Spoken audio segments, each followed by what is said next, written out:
We're going to officially call our meeting to order. My agenda.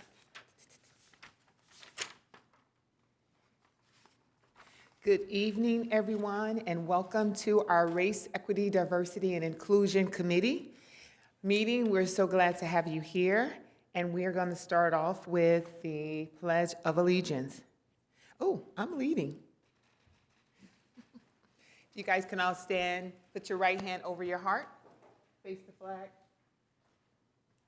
I pledge allegiance to the flag of the United States of America and to the republic for which it stands, one nation, under God, indivisible, with liberty and justice for all. Amen.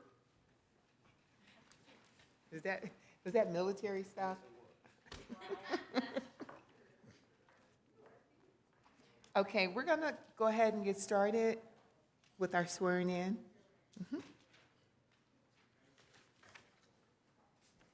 Madam Chair, we actually have our commission secretary that is going to swear in our newest commission member, Lyman Legters. Woo-hoo. You can raise your right hand and repeat after me. I state your name. I, Lyman Lectors, Do solemnly swear or affirm do solemnly swear or affirm that I will support and defend that I will support and defend the Constitution of the United States the Constitution of the United States and the Constitution of the State of California and the Constitution of the State of California against all enemies, foreign and domestic, against all enemies, foreign and domestic, that I will bear true faith and allegiance that I will bear true faith and allegiance to the Constitution of the United States to the Constitution of the United States and the Constitution of the State of California, and the Constitution of the State of California, that I take this obligation freely that I take this obligation freely without any mental reservation without any mental reservations or purpose of evasion, or purpose of evasion, and that I will well and faithfully that I will and I will well and faithfully discharge the duties discharge the duties upon which I'm about to enter. upon which I'm about to enter. Congratulations. Thank you. Yay! Welcome, Commissioner Legters. Please go ahead and join us at the dais. And Madam Chair, it's back to you. Okay, now we're going to start off with our roll call. Yes, Commissioner Eventhal, Here? Commissioner Faulkner, Here. Commissioner Harris, Here. Commissioner Lecters, Here. Vice Chair Steed. Here. And Chair Wilson. Here. Thank you. I'm here too. Oh, I'm sorry. Oh, Pastorian. I'm sorry, Commissioner Pastorian. You're just all the way over there, like Fallbrook. All the way over here. Okay.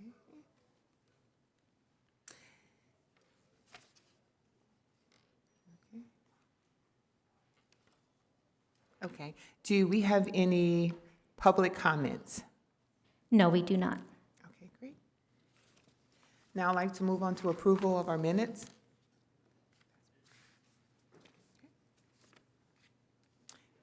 Can I have a motion to approve our minutes dated January the 13th, 2022?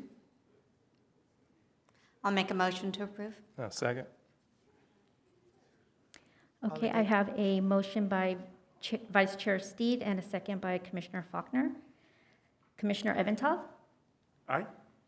Commissioner Faulkner, Aye. Commissioner Harris, Aye. Commissioner Lecters, I'll abstain. Commissioner Pastorian, Aye. Vice Chair Steed, Aye. and Commissioner Wilson. Aye. Thank you. Thank you for that. Now down to business. Okay. Now we're going to do we have our equity core value and our quality of life master plan report, and we're going to call up Mr. Matt Peters. Thank you so much for joining us this evening. Good evening, Madam Chair and Commissioners. I'm Matt Peters with the Planning Department, and I'd like to introduce Doug Svensson, our consultant on the QLMP update. I also want to say I don't always wear a football jersey to commission meetings, but when I do, it's a Green Bay Packers jersey. We're not going to blame you for that. Yeah, you guys always beat the Bears. Doesn't take much. I see you're a Bears fan. I hope you don't hold that against me. Doesn't take much, but Oh, boy. Here we go. All right, so tonight, the equity core value as relates to the QLMP.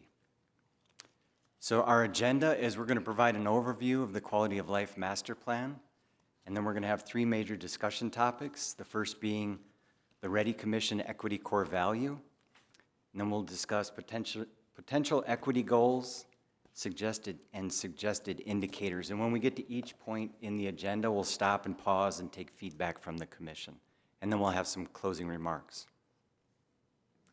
So the overview of the Quality of Life Master Plan. This is our process graphic. This is what staff and our consultants are using to drive the process. There's a lot of detail here, but what you want to know or want to pay attention to is across the top in red are all of our Blue Ribbon Committee meetings or BRC meetings. And the City Council appointed representatives from each board and commission to be on the Blue Ribbon Committee, as well as representatives from across the community. And Madam Chair was our representative, and that has now changed, and Commissioner Faulkner is now our representative on the Blue Ribbon Committee from the REDI Commission. And in the center there, all of the green graphics, that's our public outreach, so that includes virtual workshops done via Zoom, some pop-up events, a survey. We're still working on a high school curriculum module to get feedback from high school age students and a number of other public outreach events. And we also have a website dedicated to the QLMP process, which I'll provide at the end of the presentation. And then at the bottom in, I guess it's orange color, are all of our deliverables. And if you look in the bottom right-hand corner, you'll see the final QLMP. And what we're doing is we're targeting this to go back to the City Council in August.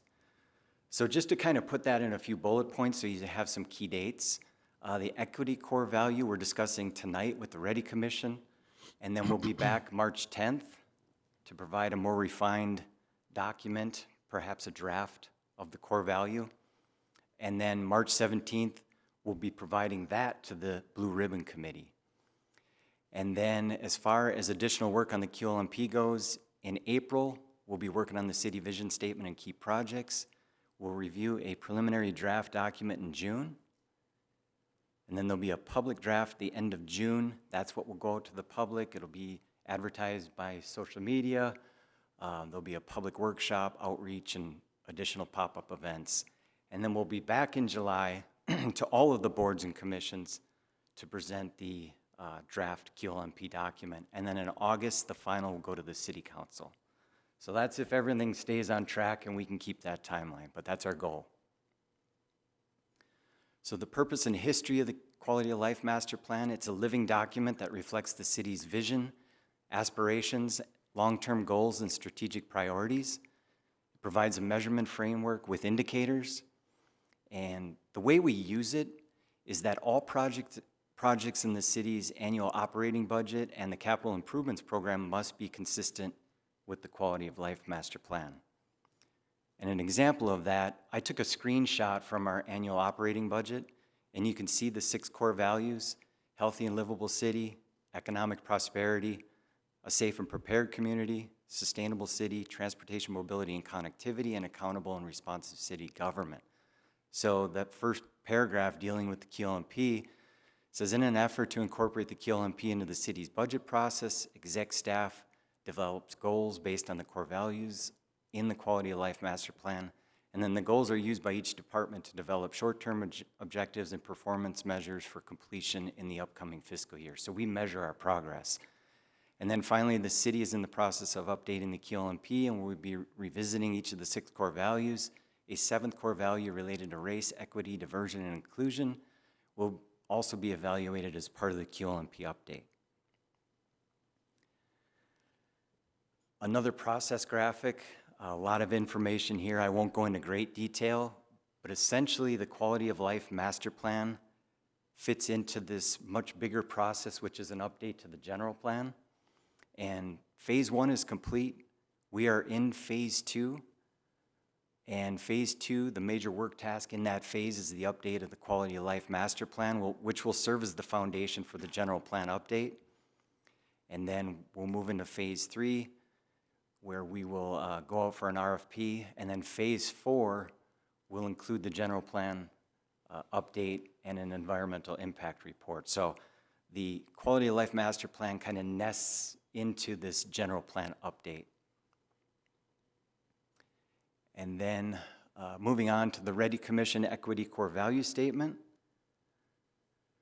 So on July 14th, 2020, the City Council provided direction to staff on race and equity efforts. And tonight, we're focusing on two of those specific tasks. The first being establish the REDI Commission, which has been done, and then adding the equity core value to the QLMP. And here's the equity core value statement. What I'd like to do is ask our esteemed city clerk to provide some background and read the equity core value statement before we turn it back to the commission for feedback. Thank you, Matt. So as the commission knows, over a year and a half ago, the City Council approved its Race, Equity, Diversity, and Inclusion Initiative, what we refer to as our REDI initiative. As a part of that work plan for the initiative, the City Council approved several items to be completed in 3 phases. The 3 phases were designed to normalize the conversation, operationalize action, and then organize a sustainable effort around REDI efforts. The items in each phase ranged from adopting a resolution and creating a commission to ongoing education and policy review. The addition of an equity value to the core values of the city identified in the Quality of Life Master Plan was identified by the City Council as one item of specific note in Phase 3, the organizing of the sustainable effort. The addition of an equity core value to the 6 existing core values in the QLMP was key. As Matt indicated, the values are tied to long-term program and service delivery efforts, as well as annual departmental goals. The REDI Commission was charged with drafting the initial equity value and then forwarding the draft to the Blue Ribbon Committee for the QLMP update. The BRC will then forward their recommendations to the City Council for final review and approval. Over the course of 2 meetings in June and July 2021, the REDI Commission went through a thoughtful, deliberative process to consider what the text of the draft equity value could be, why the specific words in the draft were important, and how such a value could be measured. At the end of the process, the draft equity value read as follows. The City of Temecula supports the fair and equitable treatment of all human beings in a just society. The city recognizes the role it plays in fostering a healthy and prosperous environment for all residents of Temecula and commits to the meaningful advancement of equity, diversity, and inclusion in its community dialogue, services, programs, and policies. That first portion actually came directly from the City Council adopted resolution when the REDI initiative itself was approved. The second part reads, an equitable community is one that listens with empathy and understands with compassion, that different barriers impact the lives of its residents in a variety of ways. To minimize these impacts and remove barriers, specifically tailored tools and resources are provided to residents and businesses, ensuring that social and economic opportunity is achievable for all members of the community. Social opportunity includes the ability to acknowledge and heal the struggles of individuals and families that have been historically or presently underrepresented in the community. Support is provided through accessible educational pathways and need-based assessments created with the full and inclusive participation of the diverse community. Once identified, inequity gaps are closed through appropriate resource allocation, enhanced programs, and service delivery. Policies are regularly reviewed and updated to ensure community satisfaction and a high quality of life remains at the forefront. An equitable environment fosters a sense of belonging through various cultural experiences where all individuals feel welcomed, engaged, and part of the community. Equity is measured through and by the people. Inclusion is the measurable goal. An equitable community reflects a high level of community engagement and participation. The key to accountability and the equitable delivery of programs and services lies in the specific and direct qualitative and quantitative data. An equitable community consistently collects and shares data with the community it serves in a manner that is accessible and understandable. In all that it does, Temecula continuously strives to be an equitable community for all. I will say, as your executive director, I can share with you that while consolidating the extensive feedback of 7 very different individuals during this process over hours of discussion was challenging, it truly worked to deliver one of the best, direct, and inclusive value statements we have seen over the last several years as cities and organizations are undertaking similar work throughout the state and beyond. With that being said, tonight we are here to not only reaffirm this draft equity value, but also work through additional details with staff and the city's consultants for the QLMP in an effort to solidify the work one more time before it goes to the BRC and then council for final approval. With that, Matt, I'm going to turn it back over to you, and I get some exercises to walk us through. Thank you. Thanks, Randy. So yeah, basically, we're just asking the REDI Commission to reaffirm that value statement. If you have any additional feedback for us to take back, as I mentioned, we're going to the BRC in March, so if there's anything you want us to communicate, please let us know. At this time, I would like to open it up to our commissioners and see if you have any input or any questions. I know we spent hours working on this. Matt, do you need the commission to take action to reaffirm and then walk through with the consultant? Or should we do that all at once at the end? No, I think we can do it in steps. I think it'd be good to, Okay. and it's okay if there's no additional comments. There was a lot of work put into this statement, so if it's as simple as, yes, we approve this statement, take it to the BRC, we can entertain a motion for that, and then I can turn it over to Doug for the next steps. You have a question? Yeah, Okay, Commissioner Steed. we spent hours on this, as you know. Understood. But I'd love to hear from our 2 new commissioners. They might be reading it for the first time, and if they have any input, we'd appreciate that. Thank you. It's good. I've seen many equity statements, and I'm impressed. So I don't have any additional feedback or comment. It's pretty vivid and comprehensive, so I like it. Thank you. Right. Thank you very much, Commissioner. It hits all the right notes, covers everything. I'm a former editor. I would like to take 100 words out of it to tighten up the language a little, but in this case, hands off. Otherwise, it's really good. Okay. Yeah, it could be a little wordy because we all had a lot to add.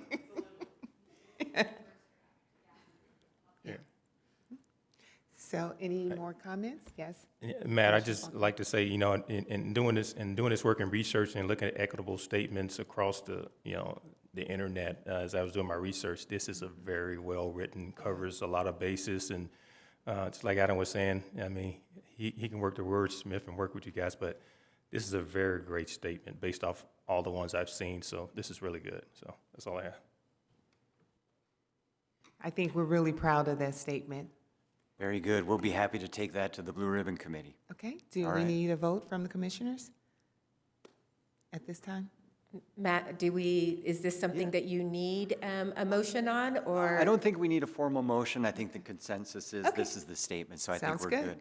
Very good. What I'll do is I'll turn it over to Doug Svensson. He's going to take you through the rest of the presentation. Thank you very Thanks. much, Mr. Peters.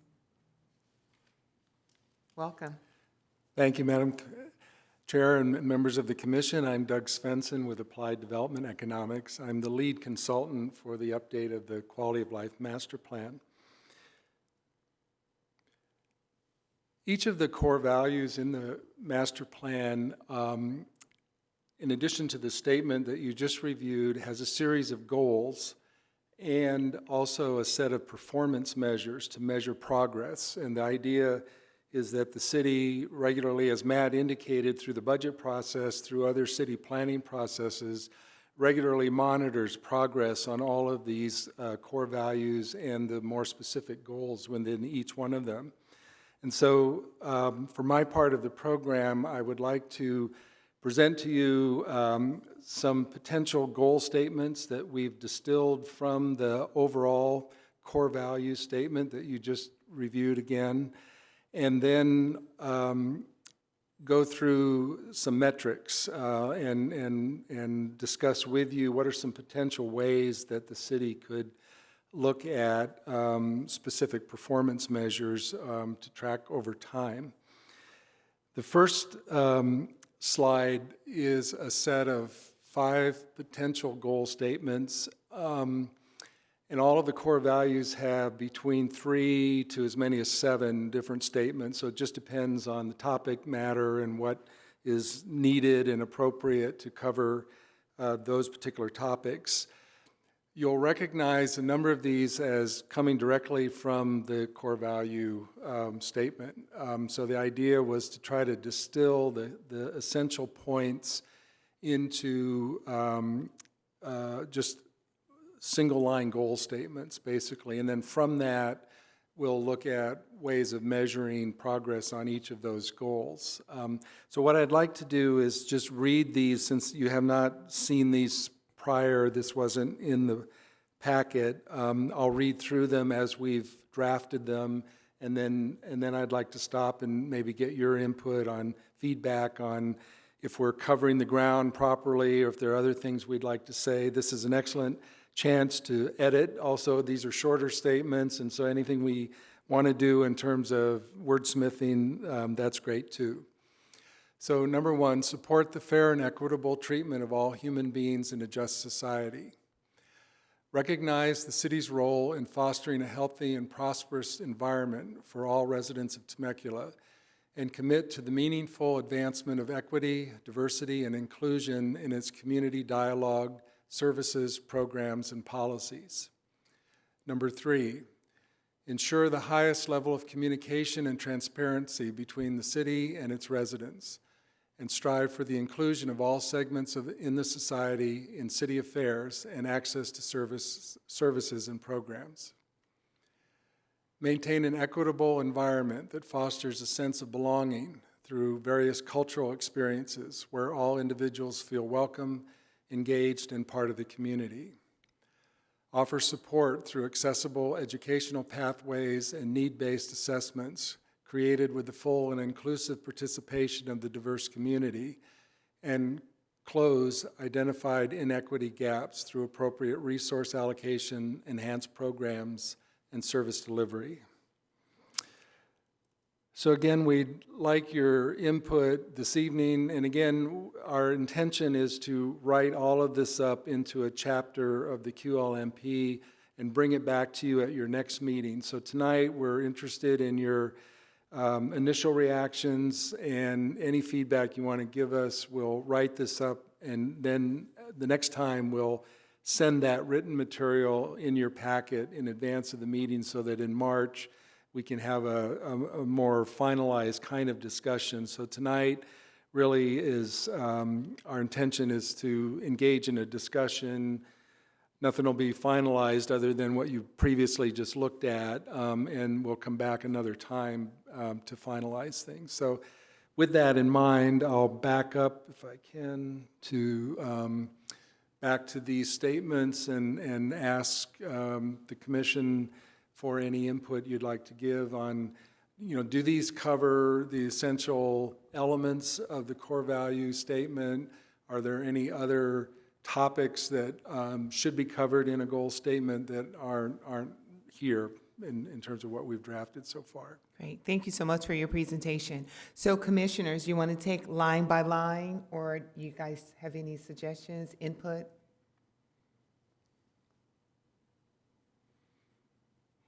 You guys are doing a great job. I've Yeah, never seen them. I think it looks great. Yeah. I mean, I'm really happy with it. It points out the important things. Yes, Commissioner.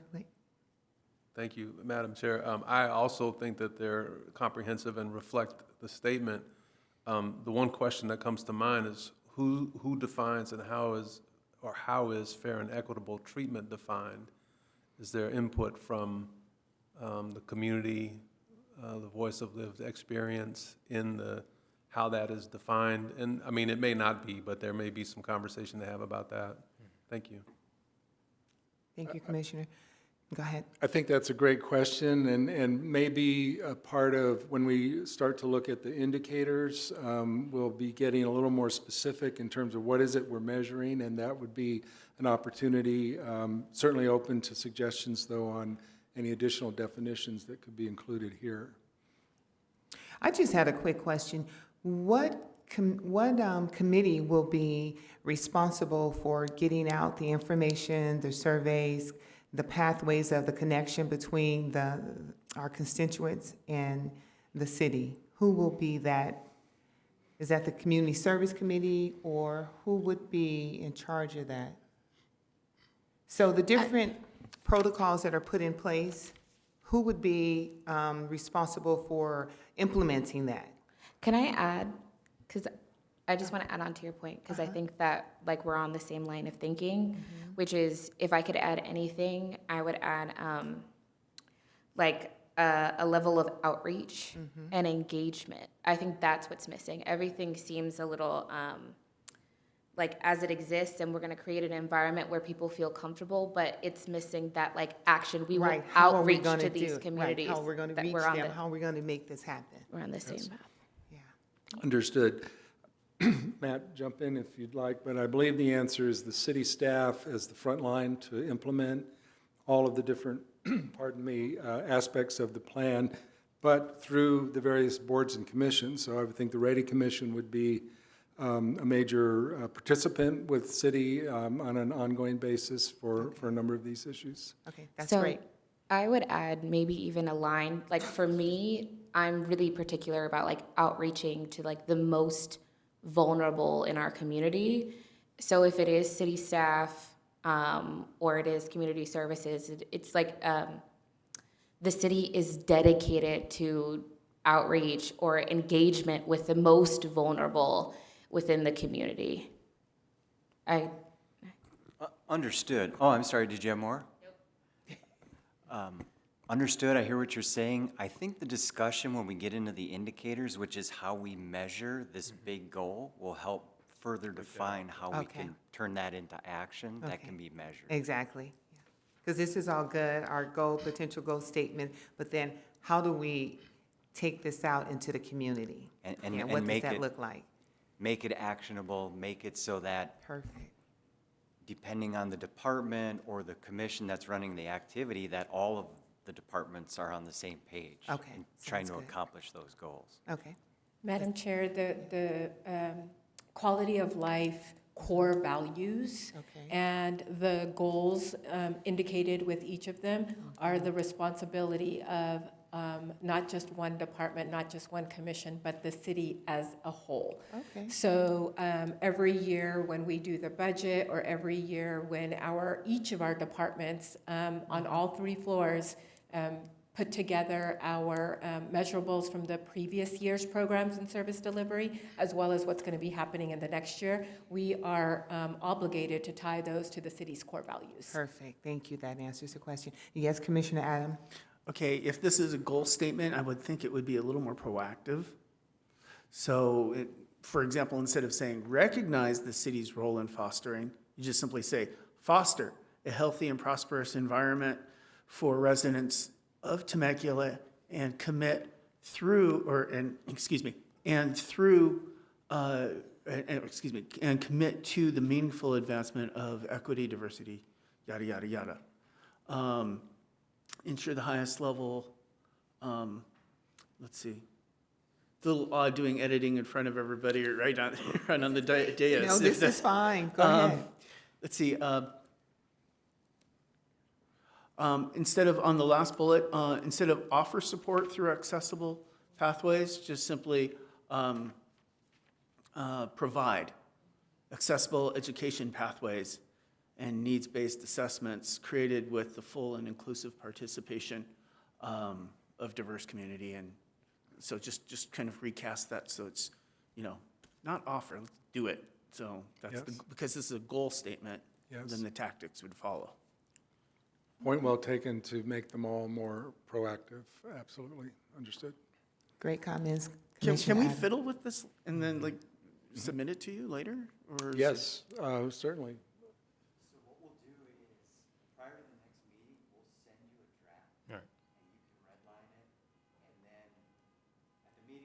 big picture, and then you can send it to us, or you can provide it to us, and we'll incorporate it into the document. Thank you very much for that. Okay. Any more? Yes, Commissioner Faulkner? I echo what everybody else was saying, but I mean, some of the great points in this is how you tie services, programs, and policies to the overall goals. Really like that to ensure that that is a key indicator of how we measure this. In addition to communication and transparency, I like that, see that in here due to the fact that we want to ensure that everything we do that's associated with this equity value is transparent and is communicated effectively. So I like that you captured that there. And then again, the piece about service delivery and ensuring that we're really dedicated and focused to ensure this equity value is delivered across the citizens of Temecula. So I just wanted to make a couple comments to say that it captures the intent of the initial initial mission statement and going into the goals. And I understand that we'll work out the specifics and breaking out how we measure it as well, connected to these goals. So thank you for that. Thank you, Commissioner Faulkner. Anyone else has some input? Pastor, oh, no. No, you're good? Okay. All right. That Madam concludes- Chair? Yes. For the benefit of the commission, can we ask one question on that, ensuring the highest level of communication and transparency? I know we have a standalone core value for accountable government and transparency. So how would this be separate from that? I'm trying to think of when we're going to be actually implementing departmental goals and cross-checking and everything else. How would we know to assign it to this one versus assign it to that one? What would be the differentiators? That's a great question, and the process that we're going through in updating the whole document has involved reshuffling how some of the core values and goals are expressed to kind of update to current conditions. And so we've had that conversation with the Blue Ribbon Committee in other cases already. Just to give you an example, the first core value, a healthy and livable community, we got into a discussion with the committee that health and livability maybe belongs more with sustainability because of the things that you need to do to implement it. And so we're actually looking at reorganizing how that core value is done in the document. So in this case as well, we will try to find a distinct way of expressing the elements of the equity core value that's supplemental to other kinds of governmental transparency that are represented in that existing core value. So that is a very good point, and it's something that we're trying to work with throughout the entire document. Thank you, Doug. I appreciate it. Thank These you. 7 individuals will hold us accountable to whatever these goal statements end up being. So I want to make sure that when we come back annually to them as staff to account for the equity core value, that they have something to measure the work against that is clear and separate from the accountable government piece. Thank you. Great. Thank you, Executive Director Joel. Thank you also. Any more questions, comments? Okay. Thank you very much. We have one more topic then, which would be the indicators to measure, which is kind of where we're all, I think, anticipating wanting to go with this. So let me bring up that part of the presentation. And in this case, I have a little more background information to present because in thinking about how we would measure progress for these kinds of issues, we tried to look at a variety of sources to see what is best practice, and there's several that I'd like to share with you this evening. Then we do have a set of suggested indicators for your consideration, but I wanted to kind of give a little context based on some of this outside research. So there are a number of organizations, and there's certainly others besides these that we could look at, but just to cover some of the basic topic areas that are important that we know about. We've looked at the American Planning Association, which is the professional society for urban planning in the country. In 2019, they issued a new policy guide for equity in urban planning, and there are a number of indicators there that cover topic areas that are part of the QLMP. The International Economic Development Council is the national organization for economic development. They have just issued in 2021 their policy guidance on how to integrate equity and diversity into economic development practice. So I'd like to share with you some of their information. And then the California Environmental Protection Agency has developed a program to measure environmental conditions in neighborhoods and cross-tabulate that to socioeconomic conditions, and that is regularly used as a tool by communities in California to measure environmental justice and how that gets integrated into community general plans. And then finally, the city, as you're aware, has just completed adoption of its new housing element, which is a part of the general plan, but has been on a separate track. A major part of the analysis that went into that element is based on indicators developed by the Federal Housing and Urban Development Department, and they provide a series of indicators as well. So I wanted to just briefly run through some of that background prior to us discussing specific measures for this core value. In the American Planning Association guidance, they address a number of topics, and within each of these topics there are specific measures, but it covers things like gentrification, environmental justice, community engagement, climate change. You can see the topics there, housing and so forth. I wanted to point out that the QLMP actually addresses a number of these already through other core values. So for example, climate change and resilience is part of the sustainability core value. Health equity is part of the healthy and livable community core value. Housing, mobility and transportation, we have a core value for that. So there are, as Randy pointed out, a number of goals and indicators built out throughout the QLMP that address topics like this, but each one can be addressed from the standpoint of ensuring equity and diversity. The Economic Development Council, as you might imagine, is a little more focused on business development, but it also addresses managing workplaces, entrepreneurship, workforce development, issues around real estate and financing, business attraction, neighborhood development, disaster recovery, and environmental justice. So a lot of overlap there, and a lot of detailed indicators are available through their work on these topics. The California Environmental Protection Agency has developed a tool called Cal EnviroScreen. This was originally developed in 2012, but has been recently updated in October of this last year, and it's actually a database and mapping tool where you can pull up your community and see how it scores. They use 21 different indicators, about half of which are environmental conditions like ozone in the air, water quality, other kinds of, let's say, environmental cleanup sites, a variety of things like that. And then also health indicators in the population and socioeconomic conditions in the population.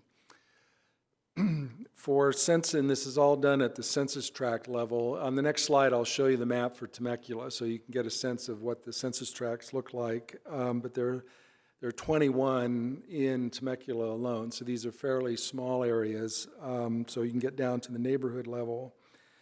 If a census tract scores at 75 percentile or higher, then they're considered disadvantaged from an environmental justice standpoint. Now, the city will be doing an environmental justice element as part of its general plan. This information will be factored in as part of that development. But taken as a whole, when you average together all the census tracts in Temecula, they average around 30 as opposed to 75. So that basically means that Temecula is in the top 30% of places in California in terms of good environmental quality. There are a couple places, mostly along the freeway. As you can imagine, the air quality is not as good here along the freeway as it is in other parts of town that are pushing that threshold, not only for that reason, but for some other water quality reasons. So this is the map that EnviroScreen produces. You can see Temecula there. The whole area west of I-15 is kind of orange, and that orange is the 60 to 70 percentile range. It actually scores about 65. So again, it's kind of pushing up against that threshold of 75. There's also, I think, more of the city's affordable housing base in that area, so the socioeconomic conditions factor into the score that you get there. On the other side of the freeway, that area is actually yellow, which is just maybe one notch below. It scores about 55. So there are areas in Temecula that bear watching, and so we think that this program gets updated every 3 or 4 years or so, and so it's actually is a data source that could be used to monitor progress on, improving environmental conditions, and at the same time making sure that socioeconomic conditions are not exacerbating some of these issues. Then finally, in the housing element, part of that in 2017, before the element itself was updated, the city prepared an assessment of fair housing using HUD data. And at that time, the data available was the 2010 census. So all of this will be updated when we get the 2020 census data. We have some of that data now, but not a lot of the indicators. So you can see here all the different measures that it addresses, everything from poverty and housing costs, burdens, to English proficiency, school proficiency, and various labor market and transit indicators. So that database produces maps. So in the housing element in the appendix, there are a series of maps showing Temecula and how all of these indicators play out throughout the city. And HUD has a specific definition for areas that are racially and ethnically concentrated areas of poverty. There were no areas that met the threshold in Temecula for that designation, which basically means that environmental and socioeconomic and housing conditions are more uniformly distributed throughout the city, except as we saw on the other map, along those particular neighborhoods where the freeway creates air quality issues. The school proficiency index was fairly uniform throughout the city, and based on that available data, persons with disabilities, English learners, homeless, et cetera, all had reasonable access to services in Temecula. However, the housing element includes a goal to specifically affirmatively further fair housing, providing equal housing opportunities for all residents in Temecula.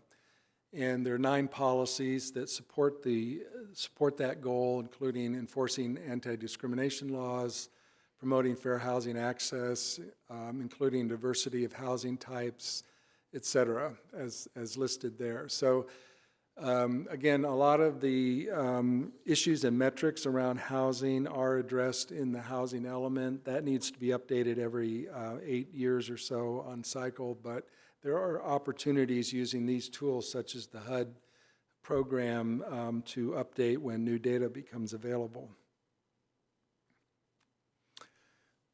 Now, switching back to the work that your commission did this past summer, in addition to developing the core value statement, there were a number of groups that were identified as potentially underrepresented in Temecula. And so this is a list of those groups. And what we've done here is using the 2019 census data, which is the most recent we have available for these particular metrics. We've estimated what percentage of the Temecula population falls into each of these groups. So for example, residents below poverty level in 2019 was 6.6% of the population in Temecula. Single parents combined about 30% of the population. Just under 30% of the population is 18 years or younger. Homeless individuals, there's a point-in-time survey conducted once a year. The last one in 2020 counted 59 persons in Temecula. 9.2% are veterans. 9.5% people have disabilities, and that can be broken down into different types of disabilities.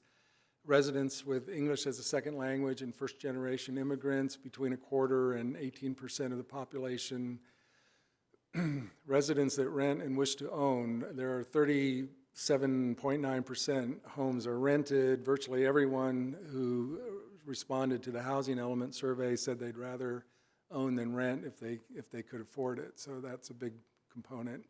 Senior community, about 11%, and entrepreneurs, self-employed workers, about 11%. So one of the things that we'd also be interested in your feedback, this was a list that was developed last year just to confirm, are there any other groups, segments of the population that ought to be on this list?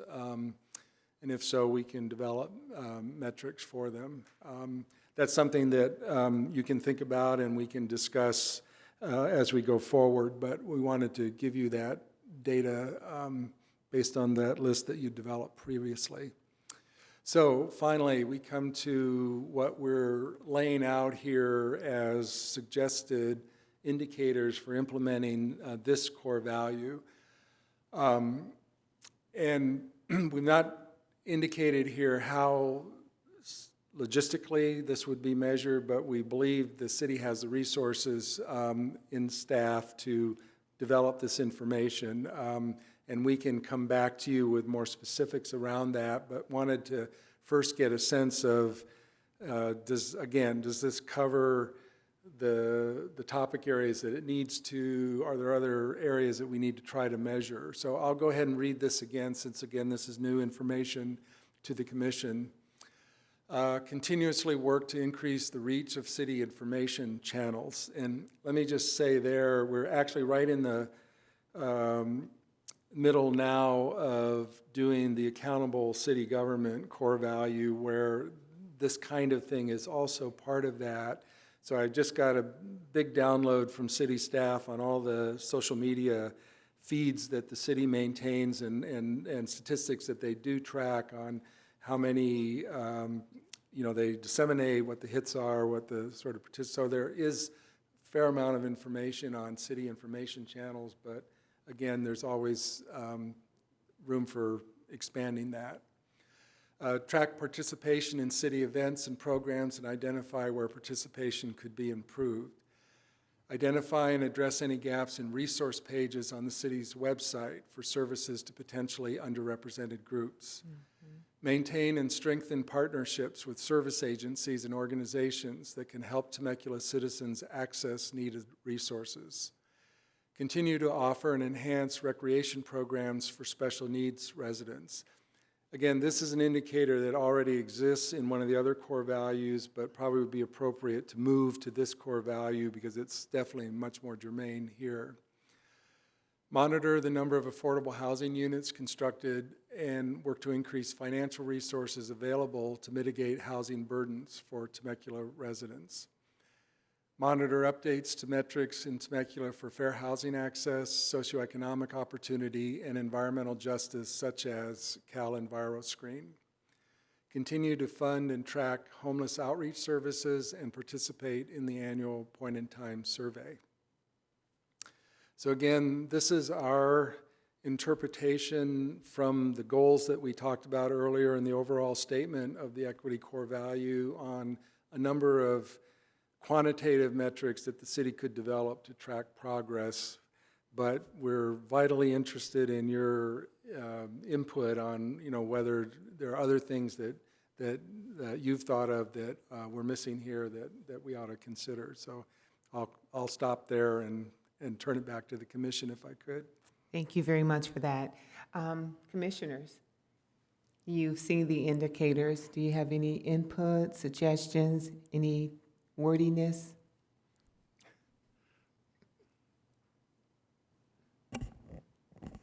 Are we just focusing on the indicators, or do we get to go back on slides, like the identified? We can go back, underrepresented certainly. groups? Is there a particular slide that you, The identified underrepresented groups, I think. oh, it's up yes. to- And will we be able to get a copy of this presentation? Okay, perfect. Yeah, Thank we'll, you. we'll go ahead Yes. and email it out. Yes. Thank you. Is this list based purely off of the conversation that we had in June?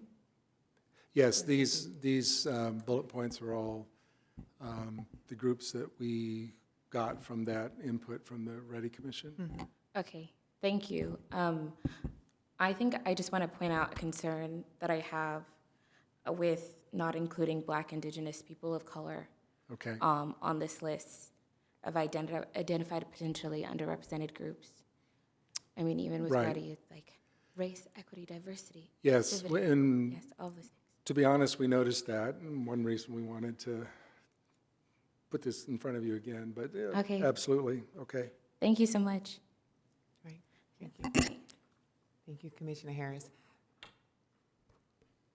Yes, If I could follow my fellow commissioner's point, the bullet around children and teens, I would suggest considering breaking that down, because there are children and teens, and then there are those who are disconnected, young people who you wouldn't normally have access to through schools or youth programming. So just some thought about that, and whether or not that's something that would be measurable. Yes, absolutely, good point. I think there is information about disconnected youth. Can I add LGBTQ I was youth? gonna say that, Okay. yeah. 'Cause I Yes. think we had a discussion about Yeah. that when we did, and I don't see it here. Okay, Yeah. yes, absolutely. I'd also be interested in seeing perhaps the numbers in terms of teen parents as well, not just single parents or anything like that, but also looking at what are teen parents or teen pregnancies might also be represented here. Okay, yes.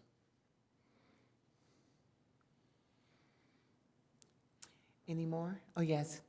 I Commissioner don't know if this is even something one can measure, given HIPAA laws, but health of general health, how often how coverage of their health care, frequency of visiting the hospital, what kind of shape they're in.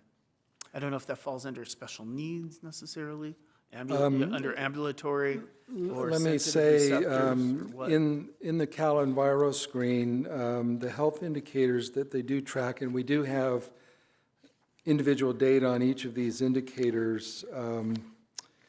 It includes cardiovascular, the prevalence of cardiovascular disease, asthma, and low birth weights are the three kind of health indicators that they include there, and they provide numbers on those for all those census tracts in the city. So that is something we're also looking at for the health core value. So we have a core value that's dedicated to health. So I think we're going to try to focus more of those indicators there probably, but then we'll want to have reference here so that everything's internally consistent. I'm not sure how one measures that necessarily, but health, mental health, Yes. sort of stuff. And Commissioner Evanoff, I do know that to your health indicators question, the county epidemiologist also tracks, the Riverside County Health Department tracks various health indicators for county residents and might have a breakdown by city as well. Okay, So we'll if look into there is that. something there that we can pull, that would be helpful. if I recall correctly, they have it by city and all these different, well, whatever different bug that's going around necessarily, but I don't know if it has it by community. Yeah, Which would so- then be so- where we would apply whatever we can do for that community. Yes. So it's a We're- little, I don't know if it digs down deep enough. We'll try to get an answer to that. Now, what I thought we talked about the widowers, also those that have lost their spouse. I thought we had mentioned that in our report when we were, did we say that as a underrepresented? I don't remember, did we? It might have been a conversation as a Okay. part of the single parents. Okay. And how folks become single parents. It might have Okay. been something under that. That's good. This was the list that we had developed and then sent back out to you guys, and then sent out to council in response to the barrier identification Okay. conversation. Sounds good. Okay. Chair Wilson, I want to say Yes. that part of that conversation also talked about larger families living together, right? The multifamily, Right. piece, and that's something that I think we should be looking at as well, the multi-generational homes. So that is one also in there. I did have a question as well. So you have a measurement here, or you've identified a group in terms of a 9.5% with disability. When you say disability, what are we talking about? And I think that might need to be broken down just a tad as we move into the next slide, which we start talking about indicators and you start talking about closing gaps on city web pages and those resources. But if we look at disability, I mean, you've clearly listed several other types of disability and handicaps here, but that particular percentage that you've attributed to with disability, what is that? Is that adults and children on the spectrum? Is that adults and children with ADHD? What are we talking about? I can look at what the specific census definitions are, but that's the aggregate figure, and then those other categories are components of that. Now, clearly, people can have more than one disability, so those percentages are not going to add to that, but that's what that's showing. Pardon me, I don't know whether it gets into autism spectrum or those things. I can find that out. And that may not necessarily be necessary, but I think for our purposes, as we look at those indicators and what you're trying to close gaps in and such, we should know that information so that we're providing those resources to our community. Yes. Thank you, Commissioner. Any more input, suggestions? Yes, Commissioner? Thank you, Madam Chair. I did want to go back to the next slide where you started looking at indicators. Let me figure out how I want to say this. The indicators tend to measure units of service or metrics that can be gathered without including the voice of those who are experiencing those services. So I would suggest a conversation about how we reach out to the users of the services, those who are accessing or are not accessing the resources, and those who are disconnected, not just to understand numbers of service delivery units and so forth, but also to understand the barriers to those services. Why aren't people, young people, disconnected folks accessing the resources that Temecula offers? I hope that made sense. Yes, absolutely. And I know the city does a periodic survey of all the residents, but I don't know how that is investigated in terms of making sure that the reach is as extensive as it should be. And so we'll see if we can formulate a way of measuring that. Okay. All right. Thank you. Any more suggestions from the commissioners? Yes, Commissioner Harris? I just wanted to make a comment that these indicators are absolutely wonderful, and I could see why my concerns over outreach may be addressed in these equity indicators, because these are a lot more action-oriented. However, I think it would still be a really amazing idea when we're looking at goals and having our goals include some of these, including the language, changing it from more passive to active language, also including really a goal that addresses the action that we're taking in these indicators. We're committed as a city to outreach, to reaching out to these individuals and ensuring that they're included. So, yeah, thank you. Thank you, Commissioner Harris. Yes, Commissioner Steed? Along those lines, I think the Cal Enviro screen, the fact that it really pinpointed the west side of our freeway, you know, we all live in this beautiful Temecula, and we see everything as rosy and wonderful, and when that identifies a region of our city that potentially could need help, or, you know, is heading down the wrong road if we don't put a halt to it fast, I think that really is an alarm to all of us. We know that there's lower income housing over there, and there's going to be more lower income housing over there. So I think that as a city, it's our duty to really direct services and make sure that we have a very good communication and education outreach to the people that live over there, and let them know all the services that are available to the city. I know the city has a special webpage for nonprofits that lists all the nonprofits. Ideally, I'd love to see a special webpage that has the different segments of people that are hard to reach. So the special needs, the seniors, the whole list, the diversified list that we had, and from there giving them resources to reach out to help them in their particular situation. And that way the city can just promote that webpage and give them the resources they need. I just met with a gentleman a couple of days ago, and he had an autistic daughter, and she was newly diagnosed, and he didn't know where to go, and he went to a couple of organizations in town, and he didn't feel that he got the answers that he really needed. So it would be good for him to have many resources to eventually be able to get what he needed out of those. So I think that direction would be really good under the hands of the city. Great, okay, yes, absolutely. Okay. Any more comments? You good?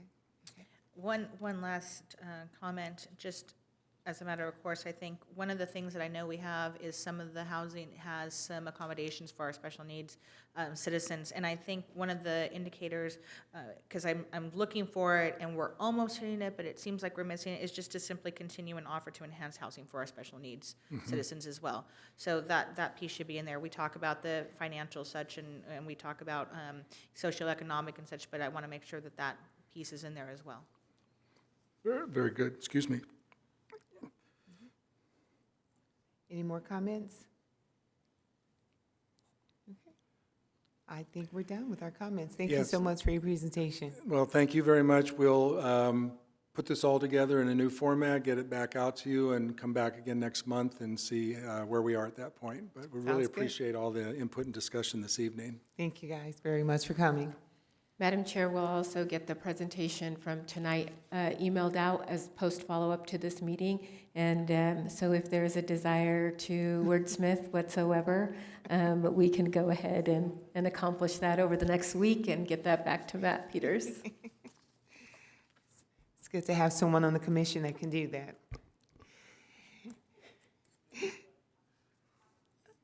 Okay, now is the time in our agenda for commissioners' reports.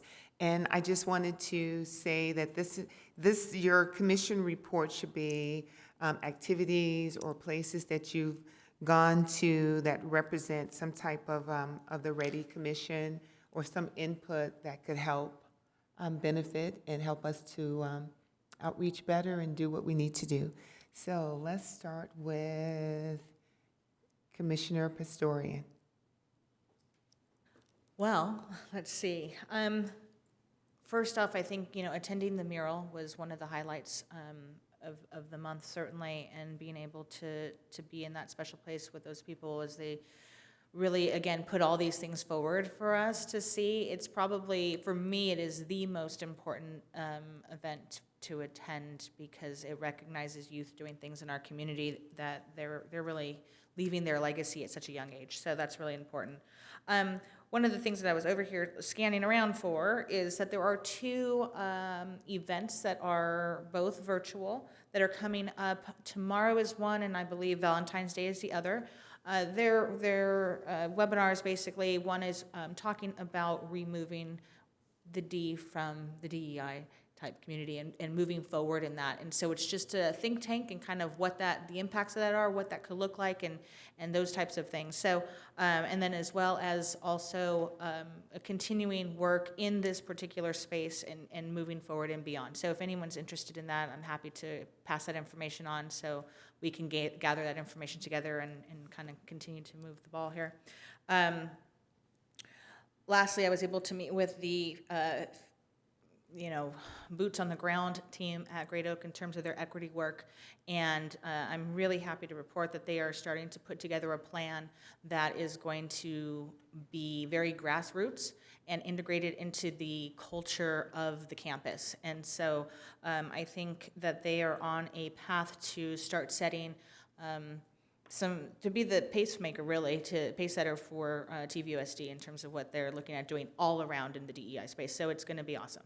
So look for more things coming from them in the next 6 months or so.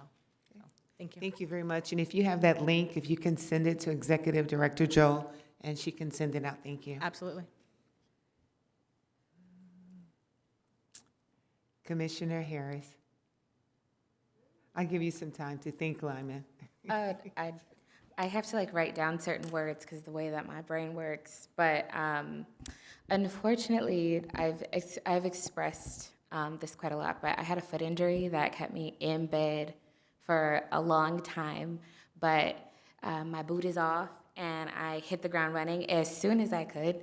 So at least while I was home, I was able to attend a Zoom meeting that was the California Black Women's Collective Fireside Chat. It was the Black Women's Pathway to Economic Viability, which focused on Black entrepreneurship, specifically Black women in entrepreneurship. Although I haven't explored owning a business myself, it was really interesting and engaging to discuss some of the barriers that exist for Black women when creating their own businesses and having a very open and conversation about finances. And what I picked up from it a lot was get together with your girlfriends on a Friday and talk about your finances. And I need to, because everybody knows I got student loans. I talk about them all the time. But so I was able to attend the city council meeting on the 8th where the BSU from Chaparral and Great Oak received the proclamation declaring it African American History Month, which, I was the Mean Girls mom on the side of this amphitheater taking videos. You are doing great, sweetie. I am so proud of you. This is really wonderful. And I was able to speak with a couple of the students after the meeting and just express how much it meant to me to watch them do that and for them to create these really important spaces for other Black individuals and also of other, people of different races, just to be able to be themselves. And luckily enough, I was invited the next day to a BSU meeting at Chaparral. I went back to high school. Absolutely amazing experience attending the BSU meeting. There were so many students, probably about 50, and of all different races and cultures, and just speaking openly and candidly about their Black identity and Black history. And we got to play Black History Month Jeopardy, which was so wonderful. And I was definitely screaming and joining all the different teams.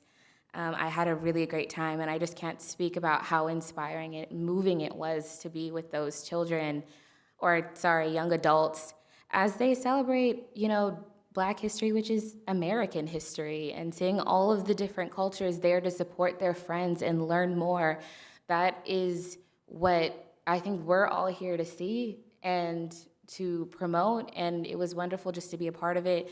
And I just want to take a moment to really highlight the facilitator, Diane Cox, who has been doing this for over a decade, and really putting it out of the forefront of her career to create these spaces, not only for Black students, but of course, other students of different cultures, in order to create these safe spaces, which is absolutely huge. It seems to be, as I've been in this work, always the teachers who are at the forefront, and they deserve all of the gratitude for what they do. I can't express that enough. So that is what I did, and it was absolutely great. And if I could just say anything to these high schoolers, is that I am so inspired and continue to do the work that you're doing. Thank you, Commissioner. Commissioner Lyman, would you like to give your update? Well, in terms of official commission business, I don't really have an update. I received a lovely email about 2 weeks ago from Executive Director Joel saying, as you may have heard, which I hadn't, you have been appointed to the REDI Commission, and that was exciting for me. I will share that over the last couple of weeks, I've been involved in some things that are relevant to the REDI Commission in our local church, participating in racial reconciliation conversations and doing some facilitation of conversations around how the church can be a resource in healing and being solution-oriented around issues of racial justice in particular. Also had the opportunity to speak at a national event through the DC Unity and Justice Fellowship, along with my wife, who's sitting in the back. She gave an amazing spoken word presentation. Got to speak on Dr. King's letter from Birmingham jail and the church's, the fact that that letter is still relevant today. So that's what I would share. I'm absolutely pleased and honored and privileged to be with you all. Thank you. And I actually had the opportunity to hear that presentation of you, Commissioner Lyman, as well as your wife, and she is truly gifted in the area of poetry, definitely. We'll have to have her do something next year for Black History Month. Let's do Commissioner Stee. Alrighty, well, Habitat for Humanity in Lynn Valley had their Habitat Advocacy Days, so what they do during that time is they work with the legislators in Sacramento. Of course, it was all on Zoom. A couple of years ago, we were able to go to Sacramento and meet with them, but it was all on Zoom a couple of weeks ago. And just the conversations are just so amazing. Habitat does such an amazing job, but everything they're doing, they see through an equitable lens and trying to make sure that housing is available to everybody in need.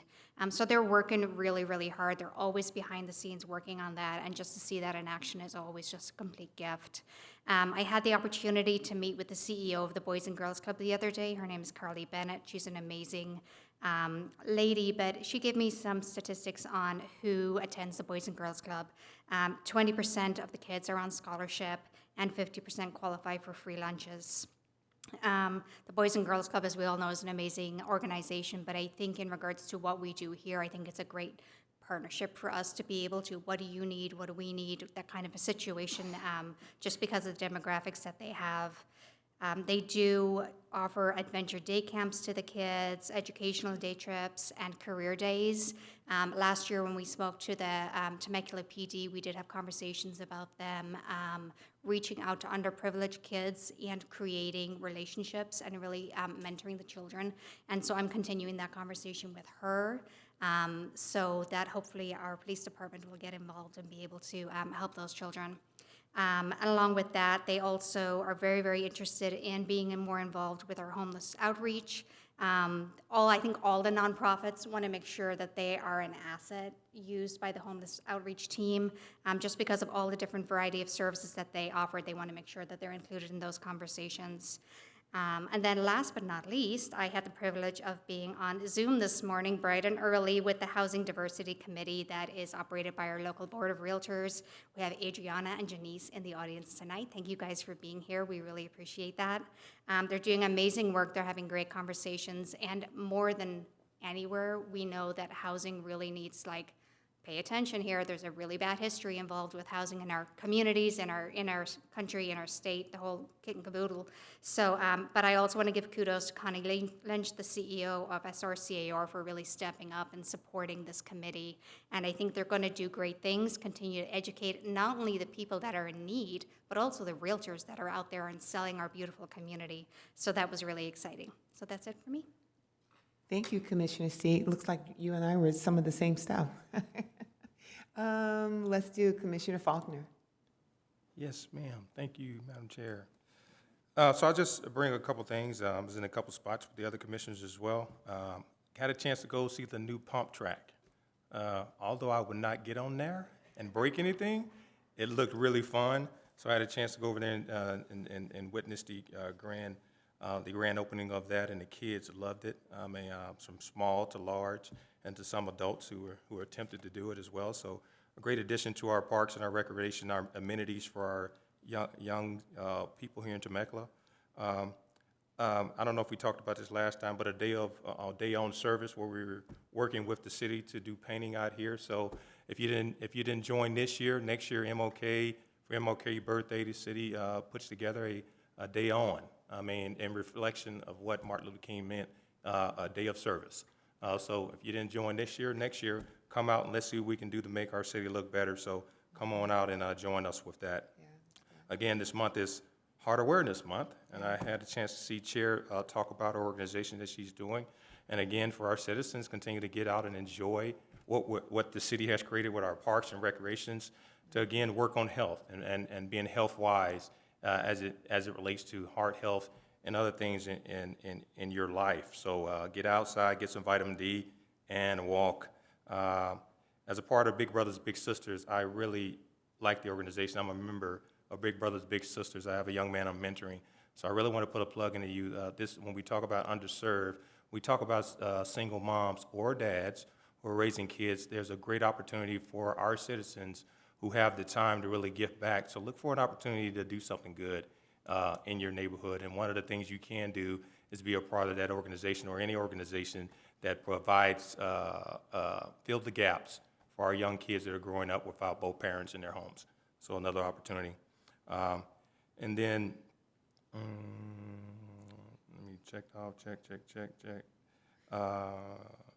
And last but not least, look forward to talking to citizens about how this work can be done better and how we can get information for you to continue to move, because we are your speaking voices for where we're looking to do this work. So I don't have a problem going anywhere, meeting with anyone, whether they disagree with me or whether they agree with me. I don't mind having uncomfortable conversations to figure out how we can do this better, how we can reflect our citizens better, and move this program forward to ensure that our city is a city where people belong and they feel like they are impacted in our community. So that's all I have. Thanks a lot, Chair. Thank you, Commissioner Faulkner. Commissioner Adam. In the spirit of realizing that I have a lot to learn, I've been busy. So attended the South Coast Air Quality Management District's MLK observance, where they really focused on the impacts of environmental justice on poor neighborhoods of color, and the physical wear and tear of environmental justice issues. Participated in the city's Day of Service, saw so many of you guys out there. It's good to know I found something that matches my skill set, picking up trash. Attended the MLK mural. It was great seeing everybody. Unbelievable kid that painted that. That was just so great. Attended the UC Riverside Recovery Roundtable featuring Jessica Correa, the new regional manager of community development for the Fed in San Francisco. And they're going to be looking into historic problems in lending, redlining, lending practices, and all that. And the fact that the Fed has an office now doing this is, I think, pretty incredible. If this is all news to you guys, forgive me. And then also attended the ribbon cuttings of 2 minority-owned businesses. Attended SoCalGas's Together. It's an internal thing for SoCalGas, but it was a pretty cool speaker. It was Princeton's Black Studies professor and author, Dr. Eddie Glaude Jr. Phenomenal. If you ever have a chance to hear this guy, unbelievable. And then discussed various REDI topics with MSJC, with folks who represent RTA, such as, do our bus routes go to the right areas that need to, for people need to ride the bus. They don't have access to transportation. And then went to the pump track thing, and we were inspired, actually, Commissioner Faulkner and I were inspired to say, we got to get one of these things on the west side of the freeway. And it's a great project. The city did such a phenomenal job, and it's only $60,000. And, you know, it's an instant win. So it seems like a great amenity that could be added and focus and meet some of those goals that you had hired, you had pointed out. And lastly, attended this morning's multicultural network in Hemet San Jacinto, where they have many challenges themselves, and actually recommended a pump track over there, where they're updating some of their parks. Good. Thank you so much for that report. What was the gentleman's name that you said we need to definitely hear? He's an author, professor, Princeton, Morehouse, stops at Harvard and everything. His name is Dr. Eddie Glaude, Glaude, Jr., and just remarkable. And he talked about things like the value gap and colonialization and how the United States, you know, does 2 steps forward, 3 steps back, 4 steps forward, 1 step back, and just the whole process and putting everything into kind of a context, which for some it's stuff that one has to learn still. No, I must say that you've done a lot since you've been appointed commissioner. So you're on the right track, definitely. Drink a lot of coffee. Oh, so my report is going to be short because I've been with you guys. I've been over here, so I've done all of it. But I did want to say that that was Tuesday, the city of Temecula presented the American Heart Association with a proclamation. So this is National Heart Health Month. So I was honored to be there also to receive a proclamation on their behalf. So kudos to the American Heart Association. Was on the Housing Diversity Call this morning with the Association of Realtors, and they are doing some fantastic stuff. We're definitely going to work together and do something, because we have 5,000 realtors, and with the city, we're going to be a dynamic force. I went to Marietta Taste of Soul and the Black Expo, and all I can say is they had some really good food. So when we have our multicultural event, we need to get the person that made shrimp and grits because it was so good. But okay, back to business. There's going to be a Zoom, and I think I had Executive Joel. I don't know why I called you. I'm trying to say Randy and Joel. I sent her the link. It's Black History Celebrating Greatness. Know the past to shape the future. And I love that. It's going to be on February the 16th, and it is a Zoom, and she can send the link out to everyone. And then also, the California Association of Black Real Estate Professions are holding a panel of Black leadership, and that's on February the 14th. And I'll send you the link also, Executive Director Joe, so that you can send that out, and I will be one of the panelists on speaking on leadership, Black leadership. And I think the last thing that I had was, I think that's it. Yep, I think that completes. Yeah, yes, go ahead, definitely, If I may, 2 announcements. Yes, definitely. On Saturday, there's the grand opening of the Somers Bend Sports Park ribbon cutting. And I'll be there. There'll be a pop-up event on the QLMP.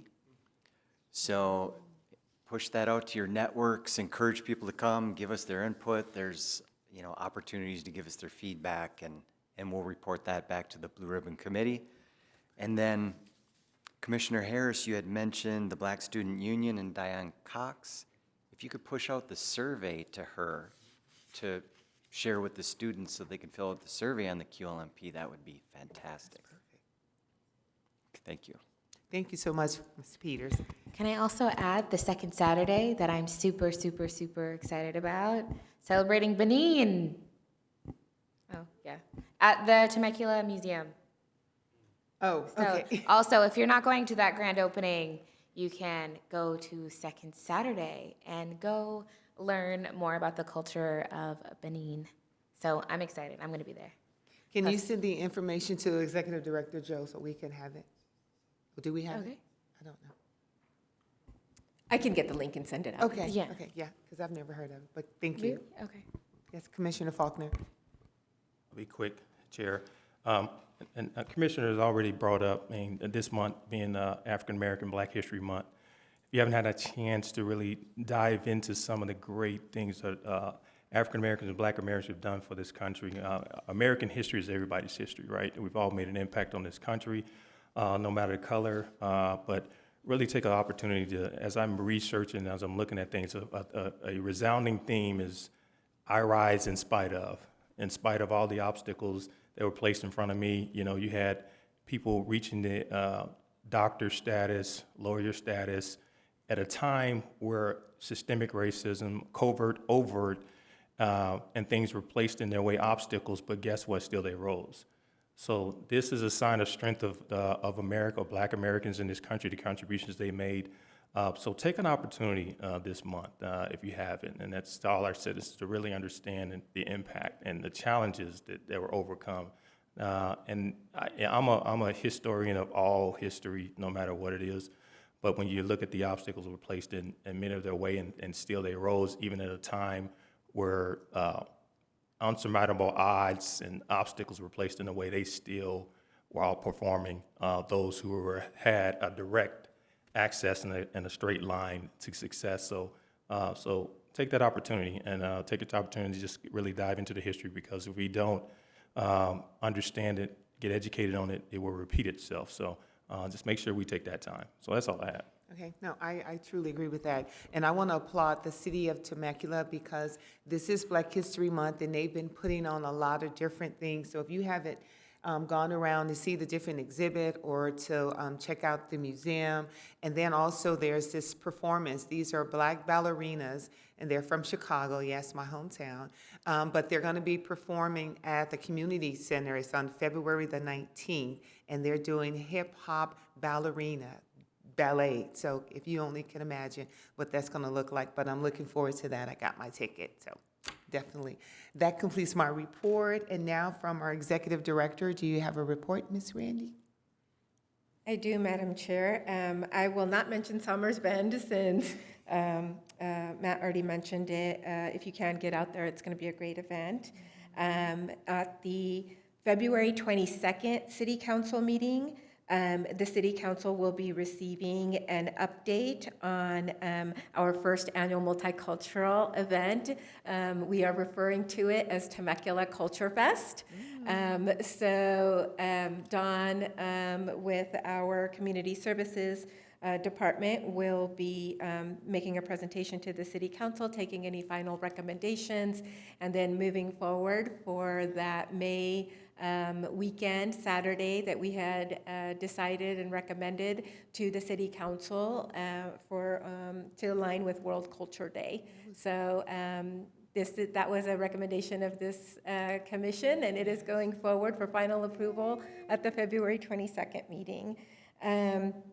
Also, I did want to mention at the City Council meeting of March 8th, the REDI Commission will be holding its first annual joint meeting with the City Council. So please make sure that is on your calendar. As you may be aware, all of our boards and commissions have a joint meeting with the City Council once a year. During that meeting, they present their accomplishments, their highlighted accomplishments from the previous year, and take any direction for the upcoming year for the City Council. So we will be working with the chair and vice chair to put a draft together with respect to a PowerPoint and everything, and then we'll send it out to the full commission. You guys will all have speaking parts, so make sure you are there and square. You know you can speak well. If for some reason you are unable to make it, no worries, but to the extent possible, we'd love to have all board and commission members there and present. I did send out an email, but for the public watching, we have a new date for the census release of city-specific information. It is now March 2022. So I know several of you are monitoring that. We're monitoring that. I know our consultants are monitoring that. So fingers crossed that the date does not slip again, and we actually do get our data for March 2022. Tomorrow, I will be engaging in a conversation, Commissioner Eventoff, with the Executive Director for Riverside Transit Agency and our council member Schwenk in regards to some REDI-related items. So we will be sure to bring up your comments as well. I do have a video that I want to end on. So the last actual announcement I'll share is, when we do this work, sometimes it comes to us by way of other duties as assigned. And it's really important that we not only have the lived experience that we are bringing to the conversation, but that we have the work experience that we are bringing to the conversation. And then we have the learned experience that we are bringing to the conversation. So I am happy to report I did complete my certification to be a certified diversity executive under the under the Society for Diversity and Institute for Diversity Certification. My certification is good for 3 years, during which I have to get 60 ongoing units in order to recertify. So this is kind of one of those like ongoing things. You can ask me anything about global supplier diversity and market segments, and I can find an answer for you now.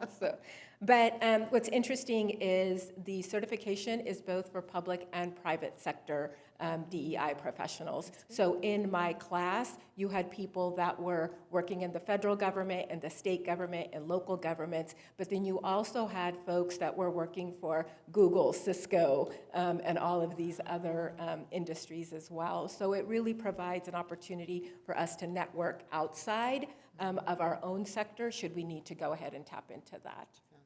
Lastly, we did issue our very first African American History Proclamation. We have been celebrating Black History Month for years as a city, but we have never issued the formal proclamation. You will recall that it was this commission last year that made the recommendation to have 6 specific months celebrated: Hispanic Heritage, Pride Month, African American History Month, Women's History Month, which is coming up next month. And so this was a part of that effort.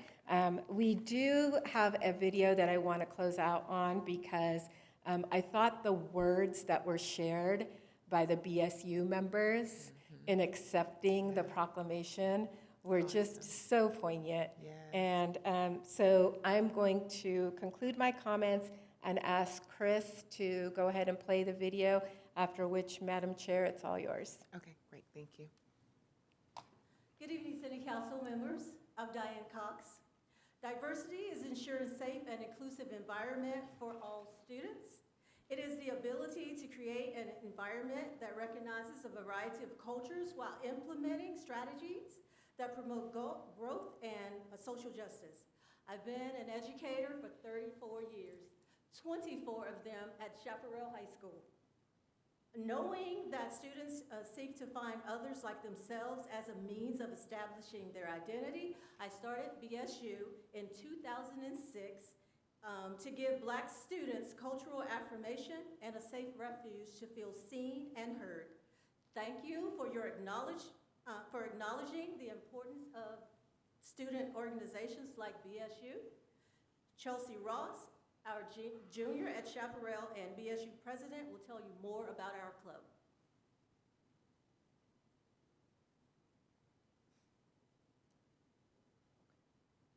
Good evening, Mayor, City Council members, and guests. I'm Chelsea Ross, Chaparral High School's Black Student Union President.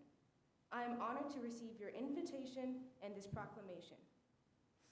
The mission of BSU is to provide a safe community of unity and validation for students to be connected with those who share a common story.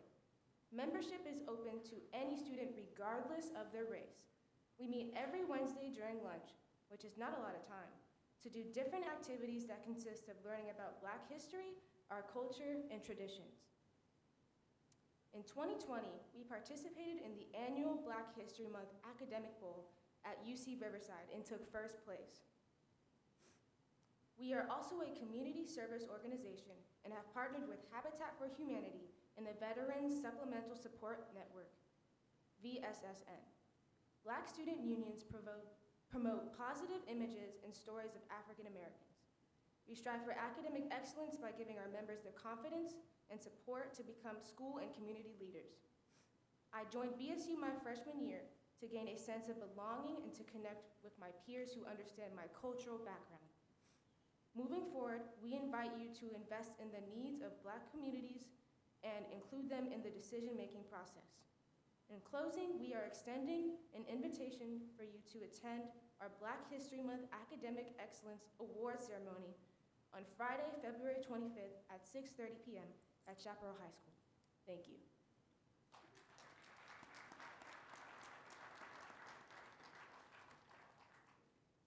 Good evening, Mayor and guests. My name is Galen Boser, and I'm president over at Equitable High School, a Black Student Union. When I first joined BSU, I had no aspirations to become president of the club. But over time, I learned what it's like to connecting with people that look like me. In this club, I become one with my culture and learn more of where I came from and who I am.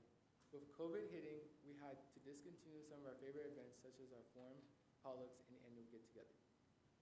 With that being said, I would love to get that back what we lost and make BSU the club everyone can go immediately and feel comfortable at, just like I was able to my freshman and sophomore year. Thank you for your time and consideration. Thank you.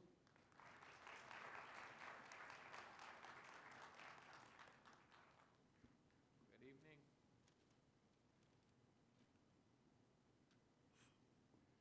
Hello, everyone. I'm Ivy Machoka, and I'm one of the leaders of Temecula Valley High School's Black Student Union. And today I just wanted to talk about the stuff we've been doing this year and the stuff we plan to do for Black History Month. It's been an interesting year since our previous advisor, Ms. Caldine, moved schools. But with the help of our new advisors, Mr. Gatson, Ms. Clinton, and Ms. England, we have been able to run our meetings in a new, efficient manner. Even though our club is called Black Student Union, we have opened up our club to all students of color to learn about Black culture. We also have had conversations on various issues that all people of color tend to face, such as colorism and racism in general. We've had an amazing start to Black History Month, and have been planning to host events on campus to help other students get excited about it too. We have also been posting about different Black people in history on our Instagram at TVHSBSU. Thank you so much to the mayor and the city of Temecula for recognizing our club. I hope you have a good night and happy Black History Month. Thank you.